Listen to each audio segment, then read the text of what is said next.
What's up, guys? Captain Steven coming at you. Yes, that is snow. It's freezing cold out. Just a quick rundown on our video this week. So I actually shot the video with Nick before going fishing.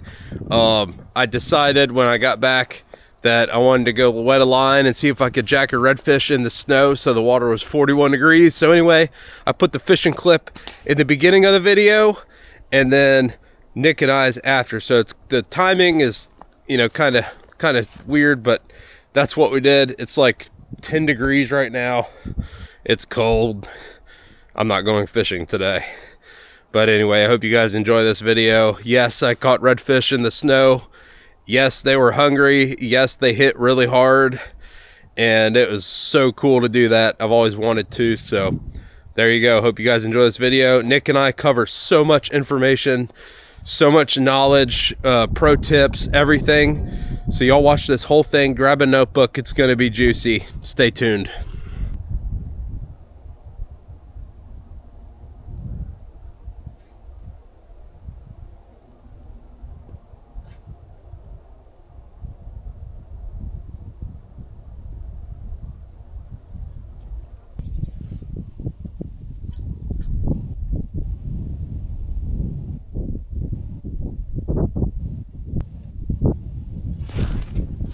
Got one. Got one. Redfish on in the snow. Redfish on in the snow.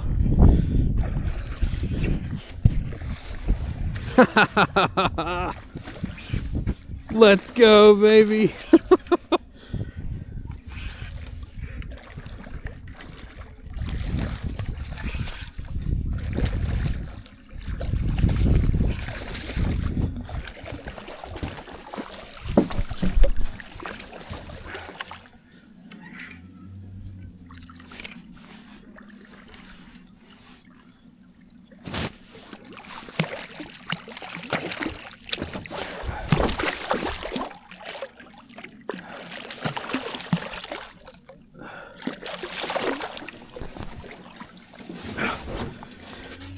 Yes. Yes. Let's freaking go, baby.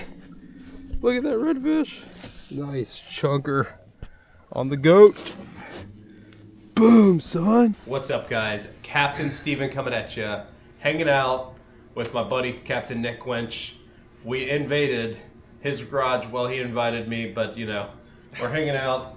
I mean, look at this wall behind us. I mean, this guy is the top dog redfish angler, absolutely dropping the hammer, winching them in. Hey, your name's on here too.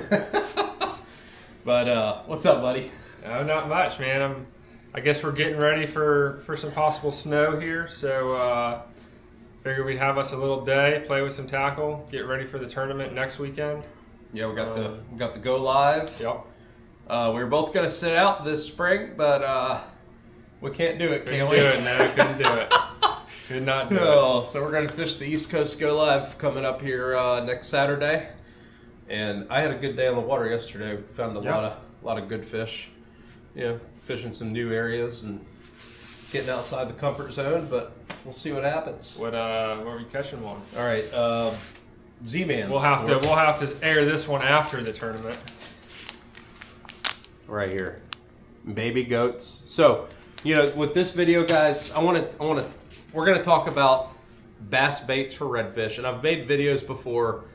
CA makes a lot of videos about this, but this is a very important topic. And Nick's been doing this for a long time for redfish in the winter, and so I wanted to shoot this with him and really dig deep because we both have favorite colors. You know, my favorite colors he doesn't necessarily like, and vice versa. So it's always fun to get a second opinion from another really, really good angler. So let's dive in. All right, guys, so we're going to talk about a couple topics for Ned rig fishing. Best time of year, why they work, why fish of all sizes love them, and our favorite colors and whatnot. And obviously, Nick's always going to sprinkle some juju in there to get you some more fish to bite, because when I copy Nick, I catch more fish. I mean, that's just straight up the bottom line. So, Nick, best time of year, what do you think? Fall and winter. Fall and winter, a little bit into the spring, especially for these finesse baits, because the spring bite can get really tough. Yeah, the fall, you can. There's so much you can do with these baits. Why do they work? Why do Ned rigs and all these creature baits? Why do they work? I mean, we've got TRD bugs. I know that's one of your favorites, guys. That's right here in the pack. It's literally a little creature bait. And you can look at this thing, and it's small. It's what, 2.5, 3 inches at the most. Yeah. You know, Nick, what is that? I mean, what, a crab, a shrimp? You know, basically, these Z-Man baits work because, I mean, they mimic all of the bait out there. You know, whether it's a TRD, the TRD bugs there. You know, when I'm fishing that, I usually fish it as kind of like a crab style bait. So, you know, either give it really slow drags on the bottom, or give it a couple pops and maybe make it look like a little shrimp. But yeah, I mean, basically all these baits, you can, depending on how you work it, kind of, you know, makes it look like a different kind of bait fish, or, you know, crab or shrimp. I think when the water's in the 40s, would you not agree? 40-degree water, you know, up to what, 60? I'd say 40-degree to 60-degree water, give or take. Obviously, guys, fishing's not cut and dry, but, you know, anywhere in the 40s or the 50-degree water marks, I think, at least for me, that's when I do the best. Because, in my opinion, redfish are not going to hunt down a big bait. Yep. They're kind of slower. They're cold. I want you to think of a hibernating bear, all right, or something like that, where these fish are cold, especially if a cold front comes through, and they're just sitting on the bottom. And so a tiny little Ned rig doesn't invade their space, and all they have to do is open their mouth and suck in. Would you agree? I'd agree on that. Just a very subtle presentation on it. Especially when you're throwing the lighter jig heads too. You know, you're not throwing a 1/4 ounce jig head. Anywhere from, you know, my favorite is probably the 6 ounce, which it's still, the 6 ounce is definitely a little bit heavier size, but this is the Nedlocks EWG. It's the 1/6 ounce. Why do you like this? That is my #1 favorite right there. I don't know, the chartreuse head, something, it just does it for me. It works in stained water, dirty water, crystal clear water. That's probably, this jig head right here is probably the jig head that I will have tied on 95% of the wintertime. You know, I might change it up a little bit and, you know, throw the dark headed one, depending on the bait color that I'm throwing. But we'll get into the bait colors, you know, what colors are our favorite and what we throw in what water here in a little bit. Here's the baby goat. All right, and I've got that rigged up on that jig head, the Nedlocks 1/6 ounce. And this is crabby, you know, mud minnowy, any sort of wintertime little creature bait.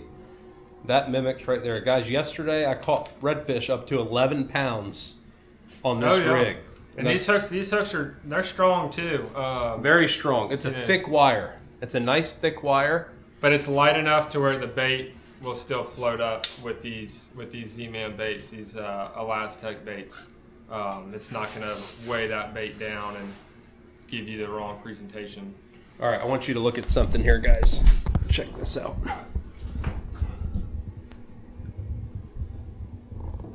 Y'all can see right there on this trophy. I'm not going to touch it because it's got good juju on it. That's a first place trophy that Nick and I, when we won that tournament, and there's the bait right there. That other trophy needs one of those too, because that was the same bait for that last tournament. Giving away a couple little tournament secrets for December there. All right, anyway. All right, we covered the best time of year. We covered pretty much why they work. Again, we already said, you know, big fish love these baits. You know, you're going to catch anywhere from 18-inch fish all the way up. I mean, I've caught 15-pound reds on these. Yeah. Huge fish. There's a lot of times back when I used to really hit the jetties hard to trout fish, you know, I'd be throwing a little TRD, and some of the biggest bull reds that I've ever caught have come in the wintertime on these finesse baits out of the rocks. But that's Tide-wise. a little inside secret right there. So you got to work for them now. We need to talk about tides. Yeah. Obviously, you know, if you can only fish the weekend, get out and go fishing. But there's definitely better tides to fish. Nick, what's your favorite wintertime redfish tide? I'm big on low water outgoing, but also it is hard to beat the low water incoming in the middle of the day when the sun has been heating up that bank and those fish are fired up to get on that warm mud. For me, that's very productive. But pretty much any low water in the winter, you just can't beat it. Especially if you're fishing, you know, clear water that, you know, the fish are all schooled up. You can sight fish really easily. All right, there's a tide table right there. And he is talking about this bottom U right here. So we got the last of the fall down and then the first of the rise. That's what Nick is talking about. Yeah.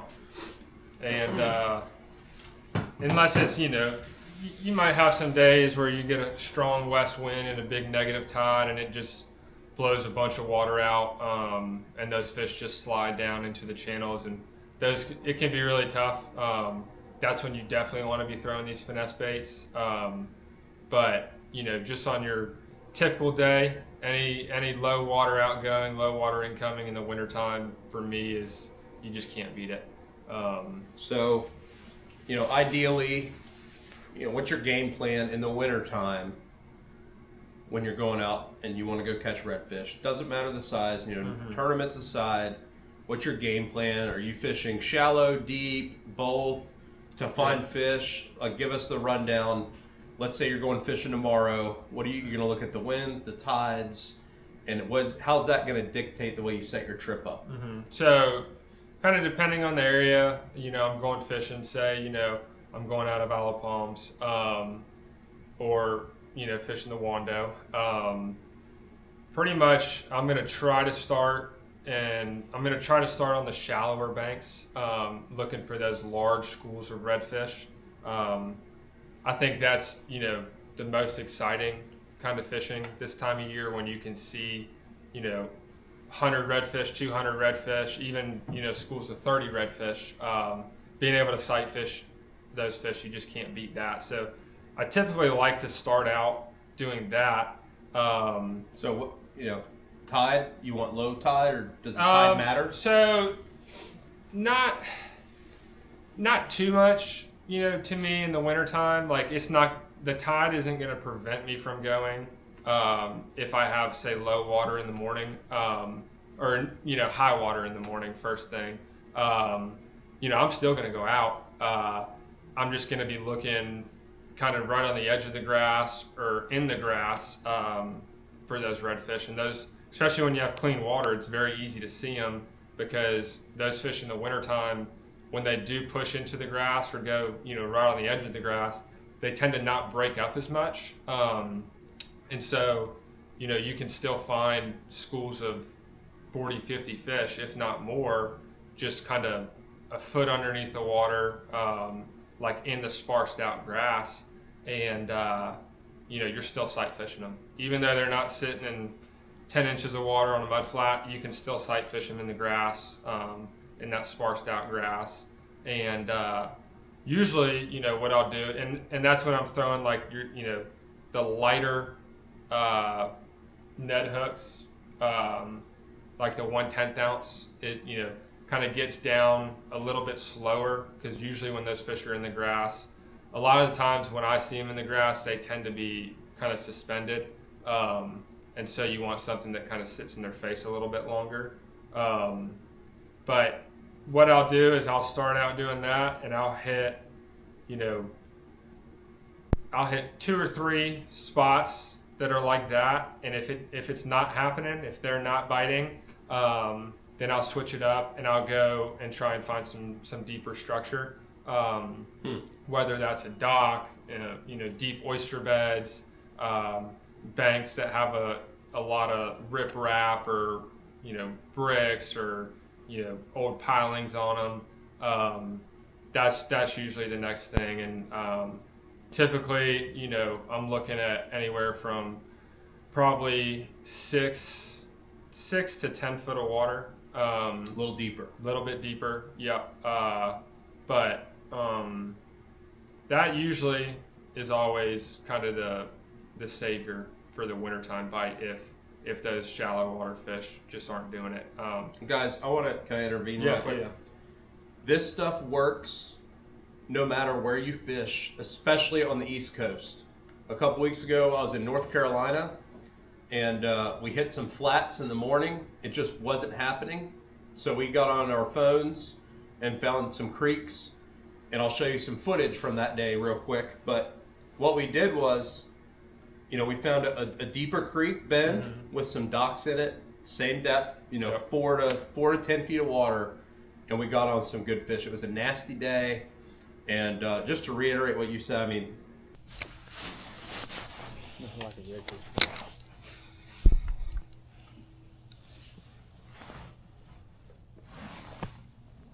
If I get one, I'm running right to you. Get ready. There's like no tide flow. That's probably what's it. That's a red.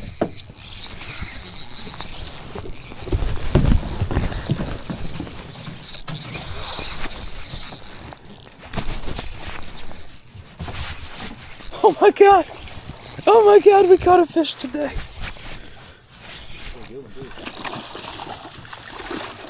Bam! That's pretty. Yes. Thank you. First North Carolina redfish. Bam. There we go. First North Carolina red.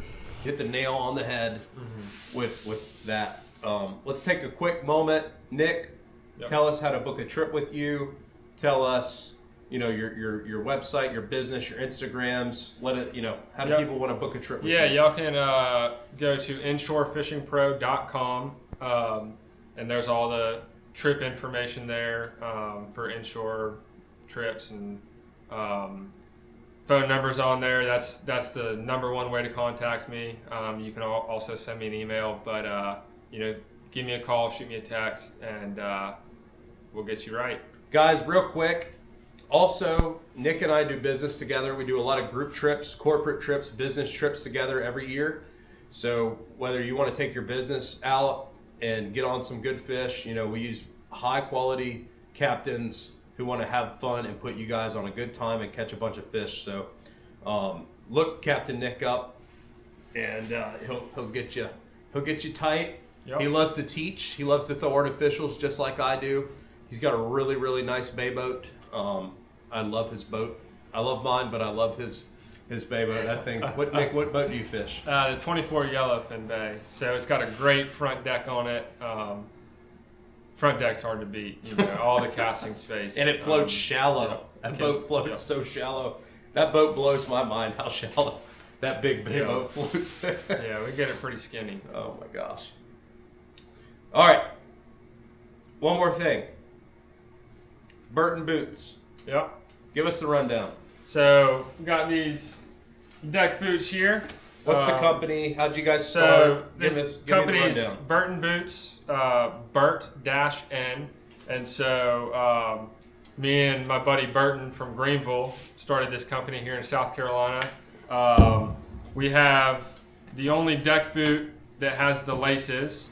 And the laces are really they're mainly for style. You still have the waterproof ability all the way up. And a lot of people, they're not just wearing these anymore, on the boat to fish. This boot has become, something that people wear, at school, to work, out doing, lawn work, it's my date gardening. night shoe. Yeah. It's my date night shoe. So guys. This is a dock to dine boot here. So you can wear this out on the boat all day, go home, change, keep the boots on, go out to dinner, go out on the town. Still looking good. If they want to buy a pair, Yep. So if you want to buy a pair, you can go to burt-n.com.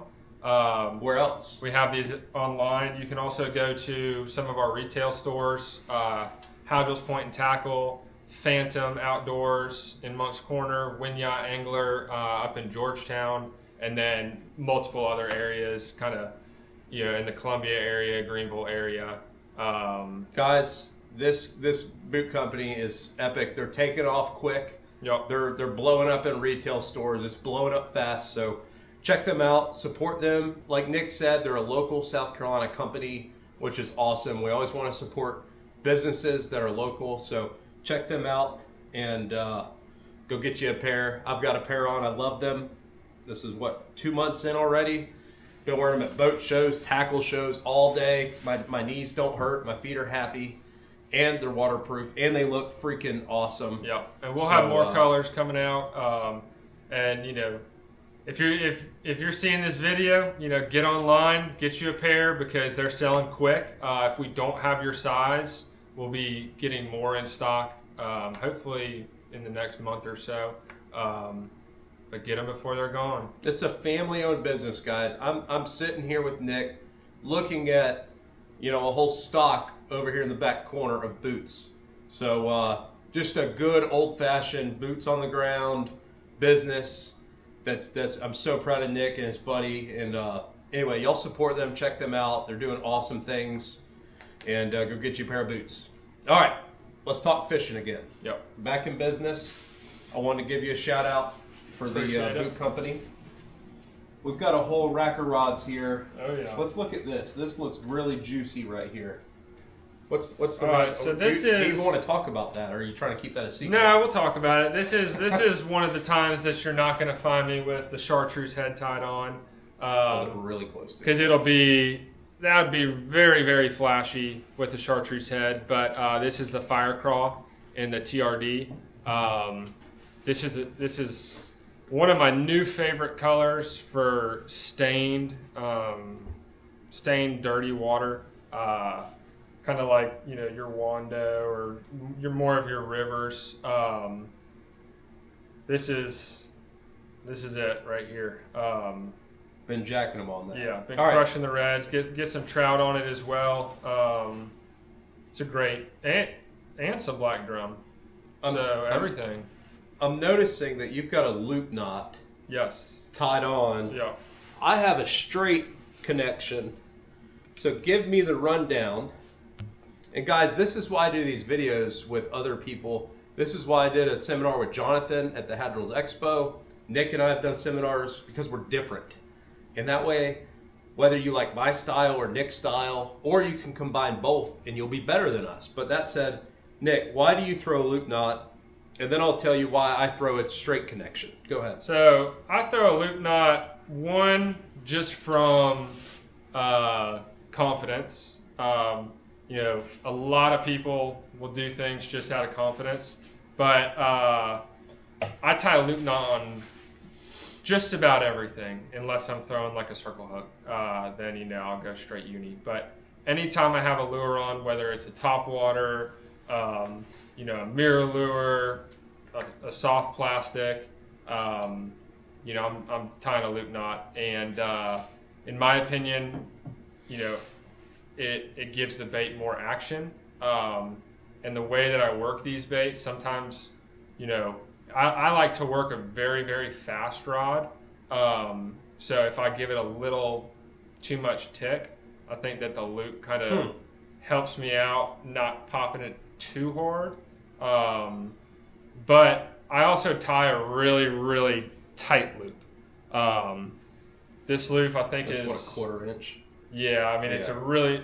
I will not. Yeah, my loop will never get bigger than that. So, I don't. To me, it's just something that it just gives the bait more action, in my opinion.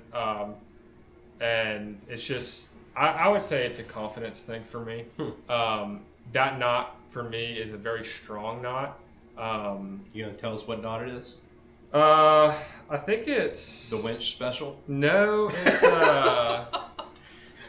I think I know it as the figure 8 loop knot, but it's a loop knot that one of the old-timey tarpon fly guys down in the Keys did, because it's one of the only loop knots that, you know, from the loop to your line or your leader is probably the straightest loop knot you can tie without there being like a little bend, you know, from the loop to your main line and then straighten out. So, yeah, you know, it's probably a confidence thing, but I can tie it very quickly.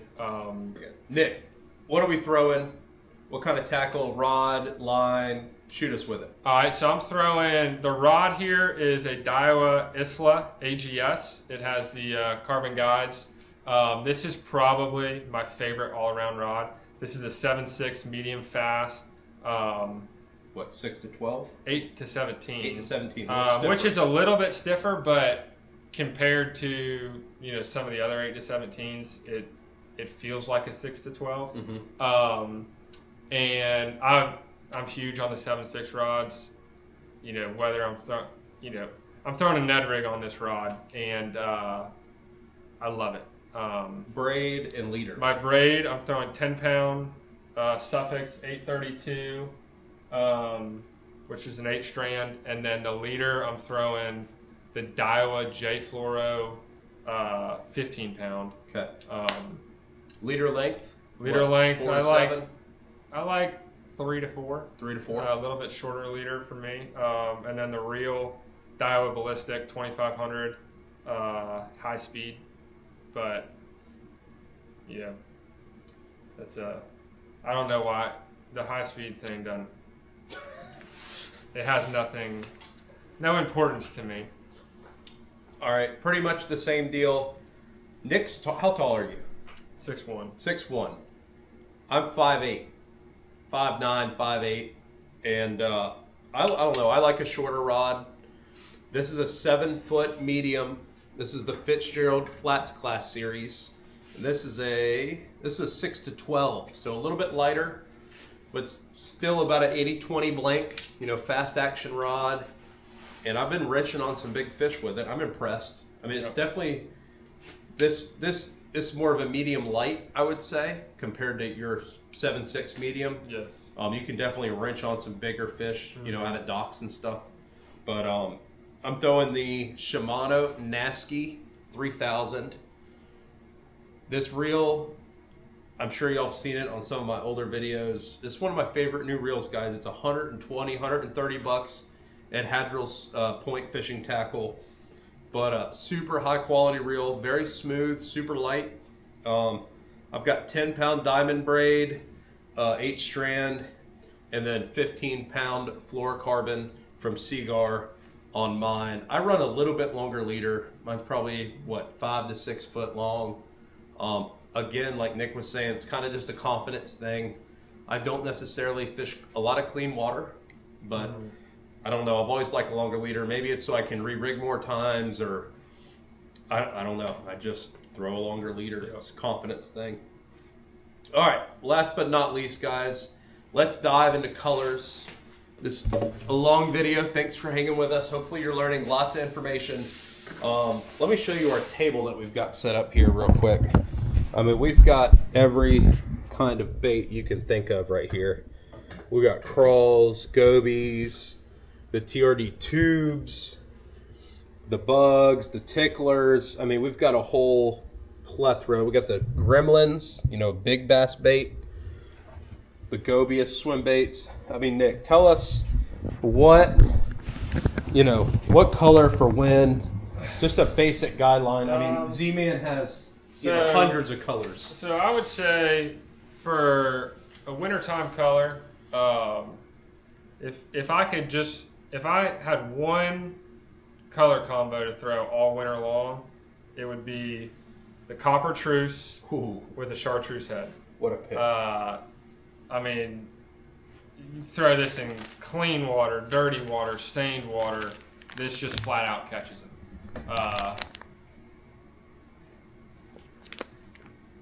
All right. This is probably, I mean, I probably have this tied on every single day I'm out in the wintertime.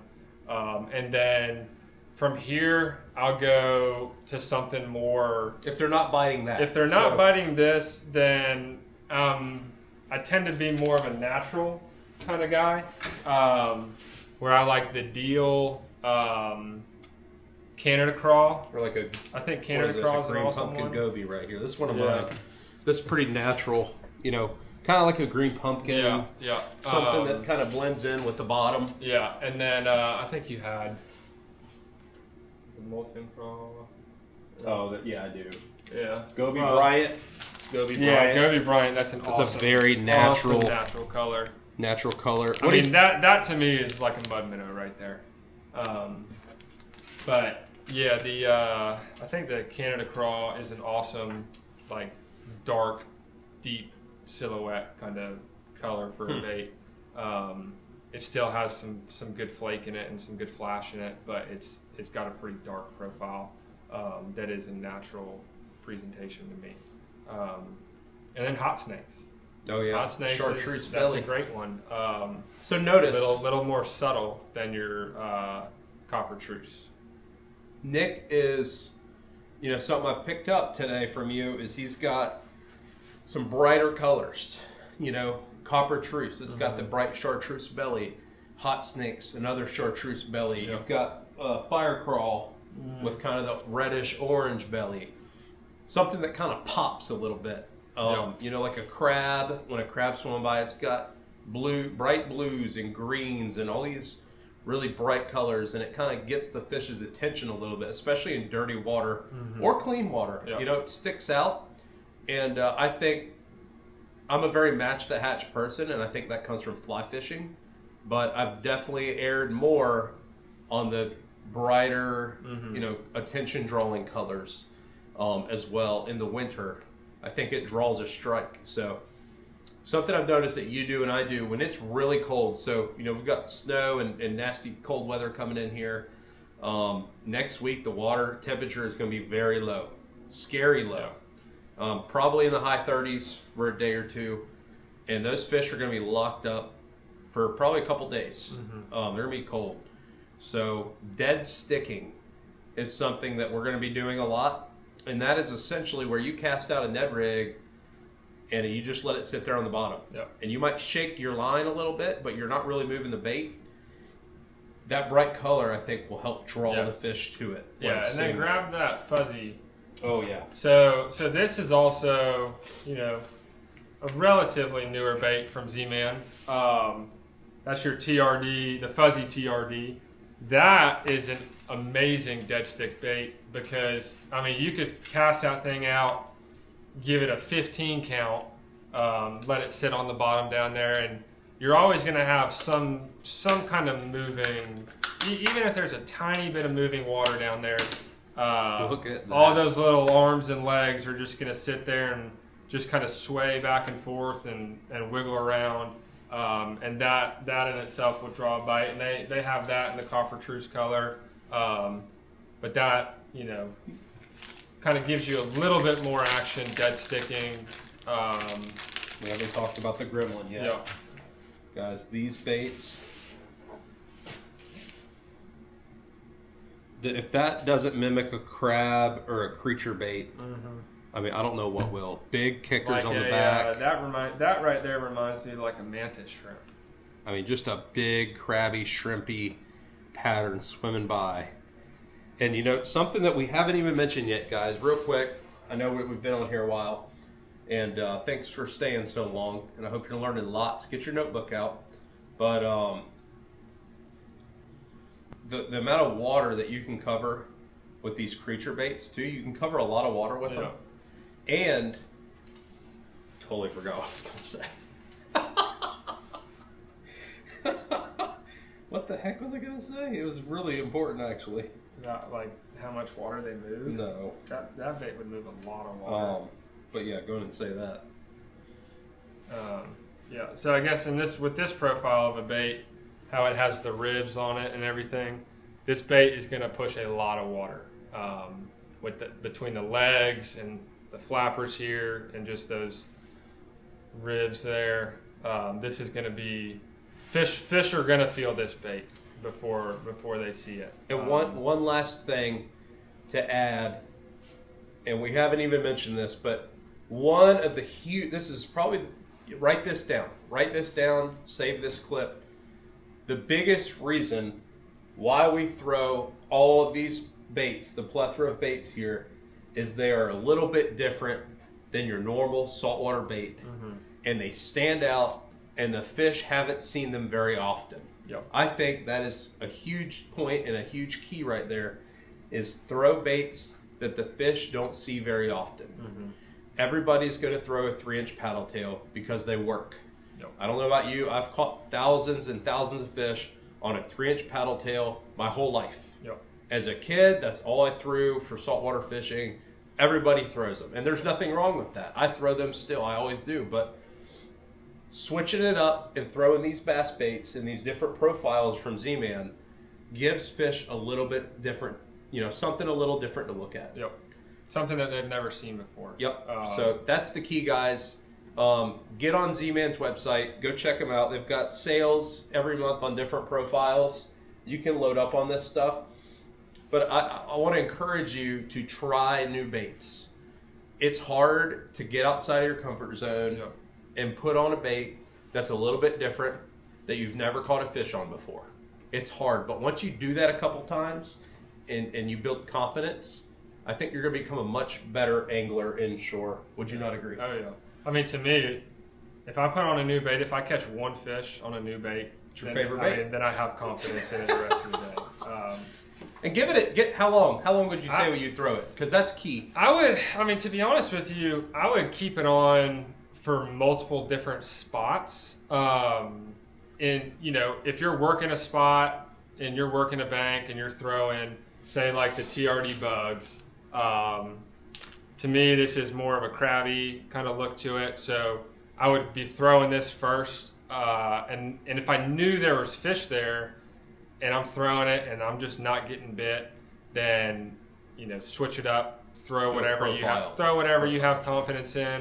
Or maybe, go to a shrimp or a small bait fish pattern to try something new. And then, your next spot you hit, say it's a dock or, it's deeper structure where there would be crabs, then throw it around for a little while and, most likely you're going to catch them. If you don't catch them, throw your confidence bait. If you catch them on that, keep trying it. Figure out the spots where this works, and you'll end up figuring out how to work it to make it work. That's pretty much what my man. I get a lot of things you just have to work it. I mean, even bait fish patterns. If you work it right, they're gonna hit it. There you go, guys. The man said it himself. Just to simplify things. We've got to wrap this up. We need to talk about tournaments real quick, and then I got to go work on some venison chili. And then we're probably hitting the water Monday. Yep. It's going to be frigid. It'll be really cold. It's going to be very frigid, but we got to get dialed in for this tournament. So anyway, guys, thank you so much for watching. Thanks for hanging out with me and Nick today. Hope you like these videos. I always try and switch it up, do some fishing videos, do some shop videos.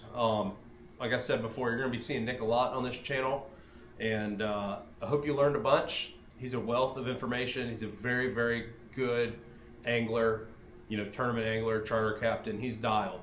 Our conversations, I've learned a lot of stuff from Nick, and I just want to say thank you. Yep. Yeah, thank you Thanks for being my friend. Appreciate it. And hope this video helps you guys. Like, share, subscribe. Check us out on Patreon. We've got a membership program going on there for inside fisher reports and more in-depth information. So check that out. Check out Burton Boots, book trips with me and Nick. We'll see you back here soon. Captain Steve Fleet Jr. signing out.